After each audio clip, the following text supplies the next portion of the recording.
അപ്പം നമുക്കൊരു snacks recipe ആയാലോ. അപ്പോൾ ഞാനൊരു 4 ഉരുളക്കിഴങ്ങ് എടുത്ത് വെച്ചിരിക്കണേ.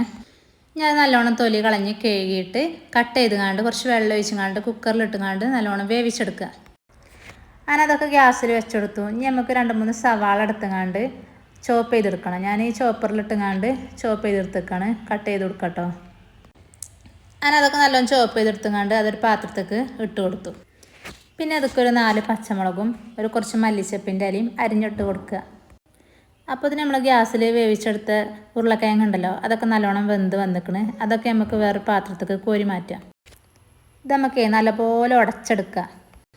കുക്കറിൽ കട്ട് ചെയ്തിട്ട് കൊടുത്താലേ പെട്ടെന്ന് വെന്ത് കിട്ടുള്ളൂ കേട്ടോ, അല്ലെങ്കിൽ വേവാൻ കുറച്ച് താമസിക്കാരം. ഇനി നമുക്ക് ചോപ്പ് ചെയ്ത് വെച്ച ഉള്ളിയും പച്ചമുളകും മല്ലിച്ചപ്പും ഒക്കെ ഉരുളക്കിഴങ്ങൊക്കെ ഇട്ട് കൊടുക്കുക. പിന്നെ ഇതൊക്കെ 4 ടേബിൾ സ്പൂൺ കോൺഫ്ലോർ ഇട്ട് കൊടുക്കുക. പിന്നെ പാകത്തിന് ഉപ്പിട്ടെടുത്തുകൊണ്ട് നല്ലോണം കൈ വെച്ച് കുഴച്ചെടുക്കുക. പിന്നെ നമുക്കിത് ഏത് ഷേപ്പിൽ വേണമെങ്കിലും മാറ്റിയെടുക്കാം കേട്ടോ.